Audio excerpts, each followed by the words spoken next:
Hello students, एक बार फिर से जीएस विजन के ऑफिशियल यूट्यूब चैनल पर आपका हार्दिक स्वागत है। हमेशा की तरह मैं विजय सिंह आज एक बार फिर से उत्तराखंड विषय को लेकर के आपके बीच में आया हूं और आज जो हम विषय आपके सामने लेकर के आए हैं या जिस टॉपिक पर मैं चर्चा करूंगा वो संबंधित है उत्तराखंड के इतिहास से। क्लियर? अब उत्तराखंड का इतिहास इसलिए आपके बीच में लाया जा रहा है क्योंकि कई सारे विद्यार्थियों की मांग थी कि इस टॉपिक को थोड़ा क्लियरली समझाएं। क्यों?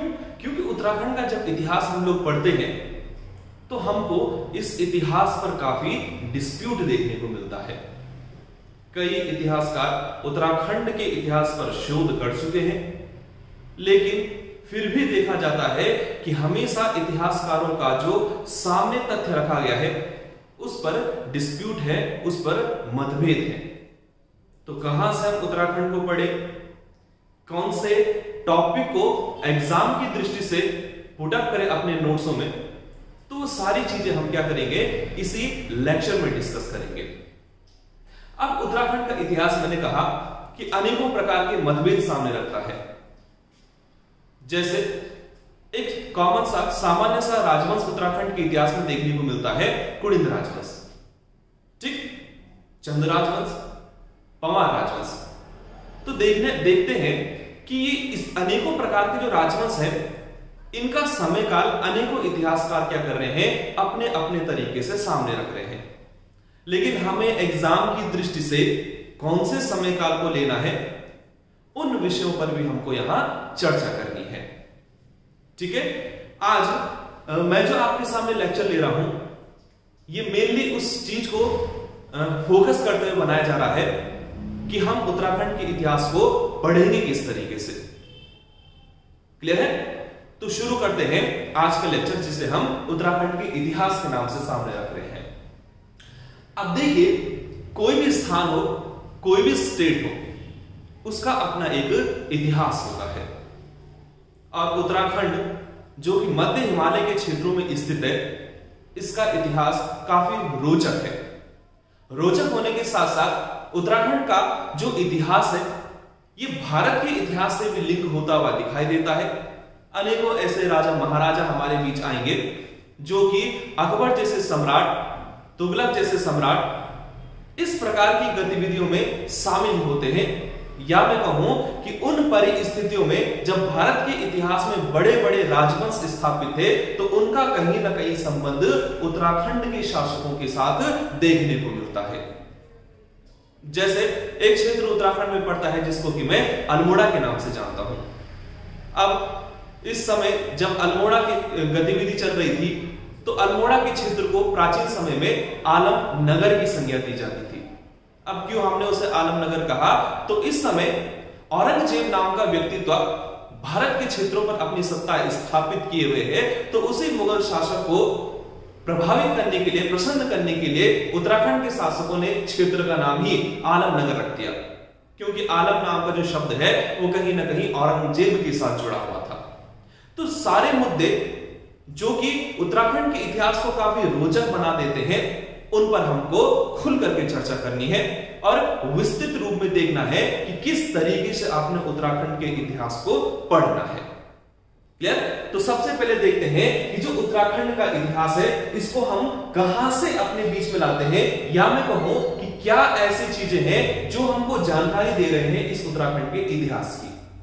ठीक है? तो किसी भी चीज का या किसी भी लोकेशन का, किसी भी राज्य का जब हम इतिहास देखते हैं तो उसकी सबसे पहले हम जो पोर्शन डिस्कवर करते हैं वो उससे जुड़ा हुआ जानकारी का स्रोत है कि जानकारी हमको मिली कहां से है। क्लियर है? तो मैंने कहा कि सबसे पहले डिस्कशन किया जाएगा कि जानकारी एक्चुअल में मिल कहां से रही है उत्तराखंड के इतिहास के बारे में। तो हमारे सामने दो महत्वपूर्ण चीजें आती हैं, जिसमें एक साक्ष्य है या एक स्रोत है साहित्य के रूप में। अनेकों प्रकार के ग्रंथ देखने को मिलते हैं। महाभारत होता है, स्कंद पुराण है, विष्णु पुराण, वायु पुराण, ठीक है। अनेकों ऐसे लेखक हैं, ऐसे कवि हैं जिन्होंने बड़ी बड़ी रचनाएं की और उन रचनाओं में उत्तराखंड के क्षेत्र का उल्लेख किया। और यहां से भी ध्यान रखिए, एग्जाम में सवाल बनता ही बनता है। अनेकों बार क्वेश्चंस बन चुके हैं इस साहित्यिक पोर्शन से। जैसे एक कॉमन सा सवाल बनता है कि बताइए कि उत्तराखंड को बौद्ध ग्रंथ में किस नाम से जाना जाता है। क्लियर है? जहां पर हिमवंत नाम का जो शब्द है उसी को आंसर माना जाता है। यानी अनेकों प्रकार के साहित्यिक क्षेत्र हैं, साहित्यिक ग्रंथ हैं, जिन ग्रंथों के माध्यम से हमको उत्तराखंड के क्षेत्र के इतिहास की जानकारी मिलती है। ठीक है, तो हम आगे चल करके इसको पूरा विस्तृत रूप में पढ़ेंगे कि कौन कौन से ऐसे साहित्य हैं जिन साहित्यों के माध्यम से उत्तराखंड के इतिहास पर चर्चा की जा सकती है, उत्तराखंड के इतिहास की जानकारी प्राप्त होती है। क्लियर है? तो पहला मेन फैक्टर हमारे सामने कौन सा है जानकारी के स्रोत का, तो वो जुड़ा हुआ है आपका साहित्य के क्षेत्र से। ठीक, ऐसे ही दूसरा और इंपॉर्टेंट फैक्टर जिसको कि मैं पुरातत्व की संज्ञा देता हूं, ये पुरातत्व भी उत्तराखंड के इतिहास को समझने के लिए काफी महत्वपूर्ण रोल यहां पर अदा करता है। अब पुरातत्व के क्षेत्र उत्तराखंड में अनेकों लोकेशन से प्राप्त होते हैं, चाहे वो आपका अल्मोड़ा हो, चाहे पिथौरागढ़ हो, आपका नैनीताल का क्षेत्र हो, हरिद्वार का क्षेत्र हो, पौड़ी का क्षेत्र हो, अनेकों प्रकार के ऐसे जनपद हमारे बीच में आएंगे जिनके माध्यम से उत्तराखंड के क्षेत्र में पुरातत्व साक्ष्यों की जानकारी मिलती है।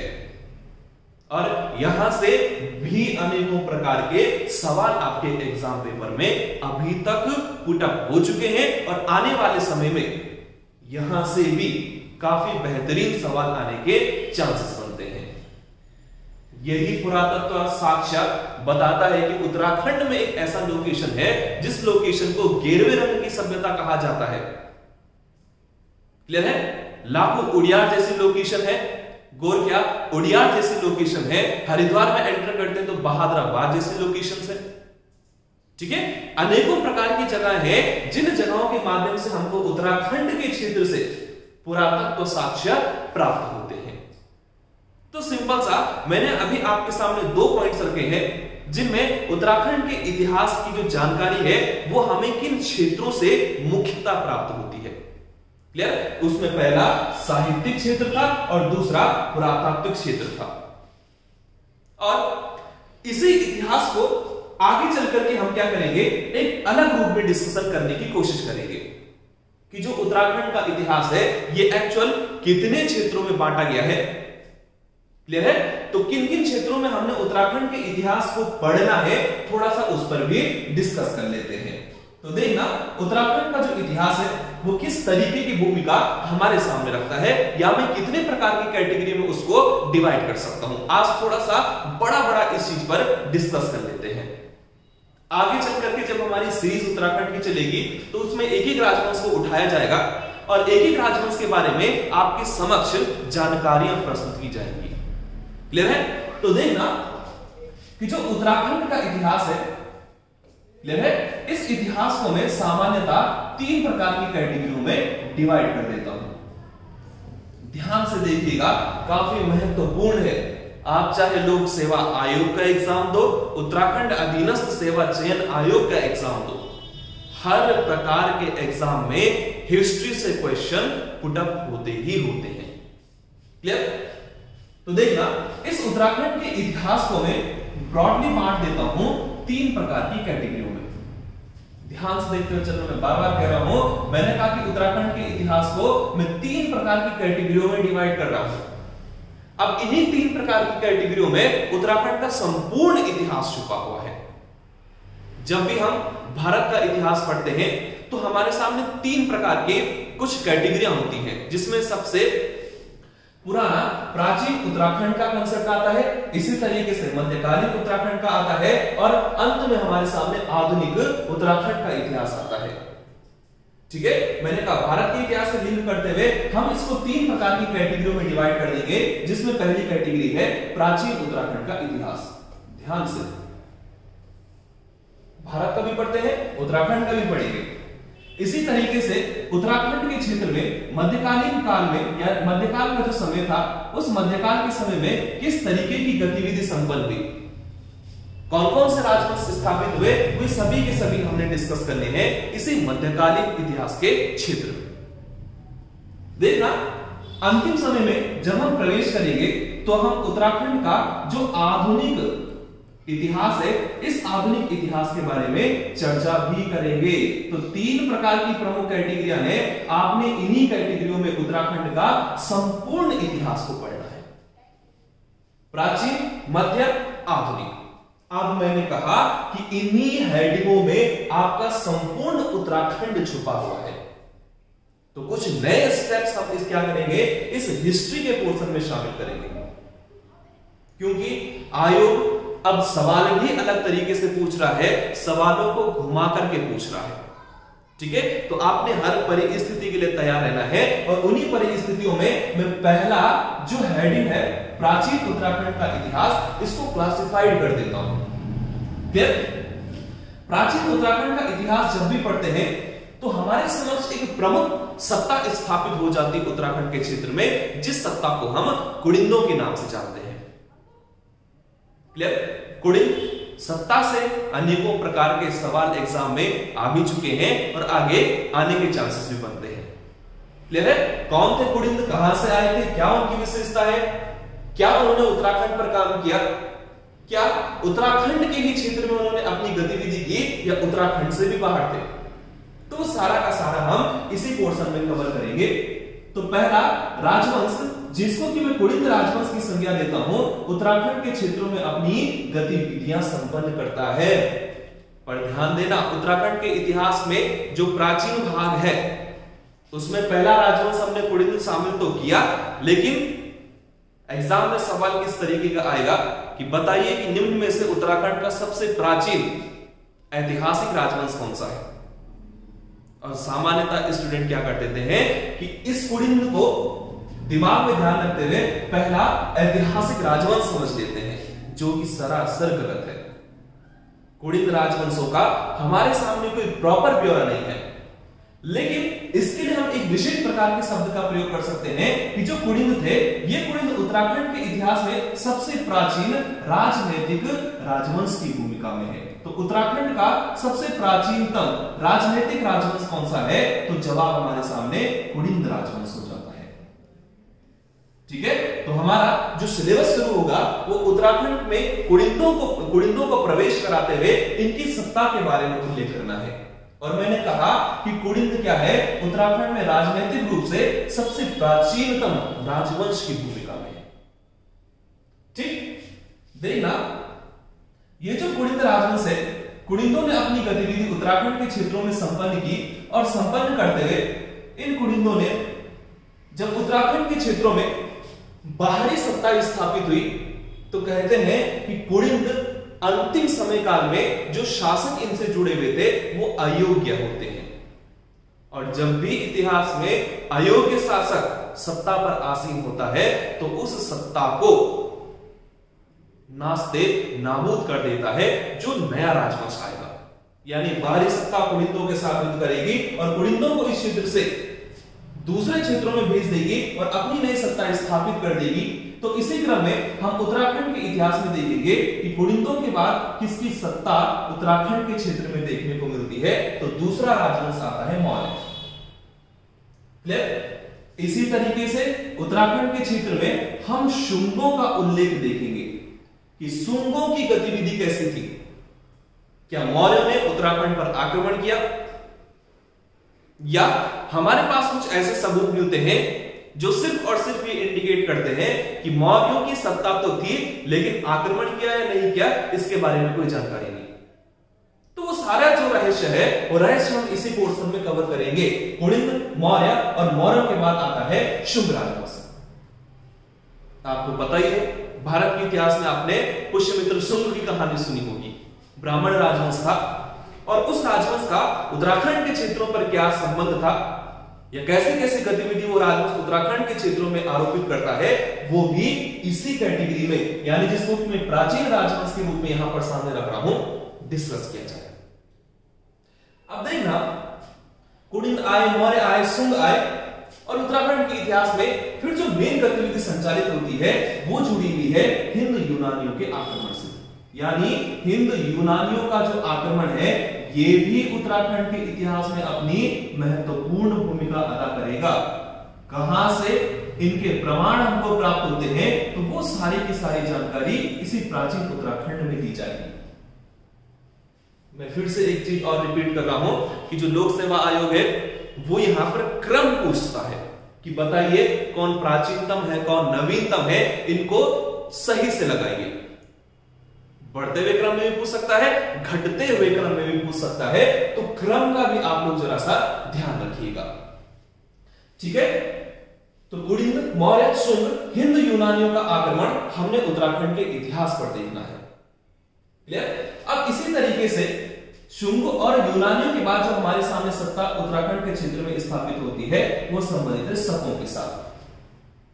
ध्यान से स्टेप बाय स्टेप। शकों के बाद उत्तराखंड के क्षेत्र में योद्धेय राजवंश की सत्ता देखी जाएगी कि कहां से हमने प्रमाण ढूंढे हैं कि योद्धेय उत्तराखंड में अपनी सत्ता स्थापित कर चुके हैं। उसके लिए हमको एंटर करना पड़ेगा देहरादून के क्षेत्रों में। क्लियर है?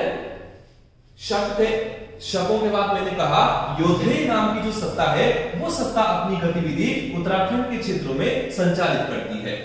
ठीक है, तो पहला हमारे सामने जो राजवंश था वो राजवंश कुड़िंद के रूप में है। ठीक, इसको एक बार आप लोग अपनी नोटबुक में भी नोट आउट कर देना। ठीक, ये 6 प्रकार के राजवंश हमने प्राचीन इतिहास में देखते हैं। अभी भी आगे राजवंश है तो देखना जरा है, इसको मैं मिटा रहा हूं फिलहाल, तो आप 6 के बाद 7वां नंबर डाल देना।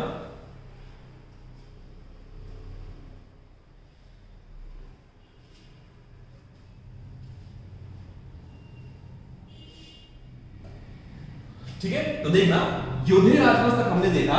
योद्धेय के बाद जो उत्तराखंड के क्षेत्र में राजवंश स्थापित होता है वो है युग शैल का गौमित्र राजवंश। इसका इतिहास पढ़ना है, युग शैल का गौमित्र राजवंश। ध्यान से, युग शैल का गौमित्र राजवंश जब हम लोग पढ़ेंगे तो इसी के बाद उत्तराखंड के क्षेत्र में एक सत्ता स्थापित होती है जिस सत्ता को शिव भवानी राजवंश की संज्ञा दी जाती है। ठीक है, शिव भवानी राजवंश।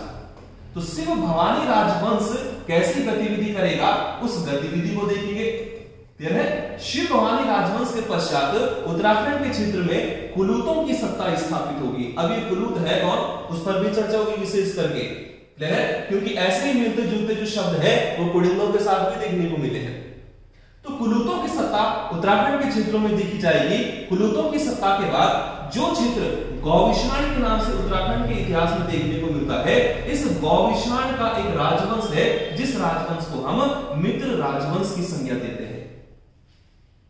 क्लियर है? तो कुलूत वंश, कुलूत के बाद गौविषाण का मित्र राजवंश, गौविषाण का मित्र राजवंश जब हम लोग कवर कर देंगे तो इसी के तुरंत बाद हम सत्ता पढ़ेंगे नागों से जुड़ी हुई, यानी नाग राजवंश की क्या क्या गतिविधियां उत्तराखंड में थी वो सारी की सारी चीजें डिस्कस की जाएगी। नाग के पश्चात गुप्तों का कुछ उत्तराखंड के क्षेत्रों पर संबंध देखने को मिलेगा। क्लियर है? इन्हीं गुप्तों के पश्चात उत्तराखंड के क्षेत्र में देखना 2-3 महत्वपूर्ण गतिविधियां संचालित होंगी, जिनमें से एक राजवंश हमारे बीच आता है जिसको मैं पौरव राजवंश कहता हूं। ध्यान से, पौरव राजवंश या इसी राजवंश को पर्वताकार की संज्ञा भी दी जाती है। मैं फिर से कह रहा हूं, आप लोग इनका क्रम भी ध्यान से रखना यार। जिस राजवंश को मैं पौरव राजवंश कह रहा हूं उसी को पर्वताकार की संज्ञा दी जाती है और इसी राजवंश को ब्रह्मपुर भी कहा गया है। तो ब्रह्मपुर हो, चाहे पर्वताकार हो, चाहे पौरव राजवंश हो, ये सारी की सारी सत्ताएं उत्तराखंड के क्षेत्र पे एक ही पोर्शन को इंडिकेट कर रही है। क्लियर? जब हम इस पौरव राजवंश के बारे में डिस्कस कर लेंगे तो उत्तराखंड के क्षेत्र में एक सत्ता स्थापित हो जाती है बाहुबाण राजवंश। क्लियर? बाहुबाण राजवंश कौन है, कहां से आए थे, वो सारी चीजें पढ़ेंगे। बाहुबाणों के बाद उत्तराखंड के क्षेत्र में एक राजवंश स्थापित होता है जिस राजवंश को मणदेव का राजवंश कहा गया है। ठीक, और इसी क्रम में हम सत्ता उत्तराखंड के क्षेत्र में स्थापित कर देंगे जिस राजवंश को कार्तिकेयपुर की संज्ञा दी जाती है। ध्यान से, क्योंकि इनका क्रम पूछा जाता है। तो उत्तराखंड के क्षेत्र में कार्तिकेयपुर राजवंश का उल्लेख देखेंगे कि किस तरीके से कार्तिकेयपुर वासियों ने अपने आप को स्वतंत्र घोषित किया था। ठीक है, तो ये कुछ 18 से 19 ऐसे वंश हैं जिन वंशों ने उत्तराखंड के प्राचीन इतिहास में अपनी गतिविधियां संपन्न की। लेकिन इतना ही नहीं, इनके बीच में भी कुछ ऐसी छोटी छोटी सत्ताएं थी जिन सत्ताओं ने उत्तराखंड पर अपनी गतिविधियां की। क्लियर है? ये सिर्फ एक बड़ा आपके सामने सारांश के रूप में रखा जा रहा है।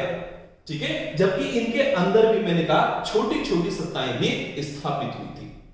तो जो कार्तिकेयपुर राजवंश है, ये राजवंश उत्तराखंड के प्राचीन इतिहास तक का ही क्षेत्र लिपिक करता है। यानी प्राचीन इतिहास उत्तराखंड का देखा जाए तो कार्तिकेयपुर तक ही सीमित है। इसका मतलब ये नहीं कि कार्तिकेयपुर के बाद उत्तराखंड में सत्ता ही नहीं बसी, लेकिन इतिहासकार इसको एक अलग समय में शामिल कर देते हैं, जिस समय को हम उत्तराखंड के मध्यकाल की संज्ञा देते हैं।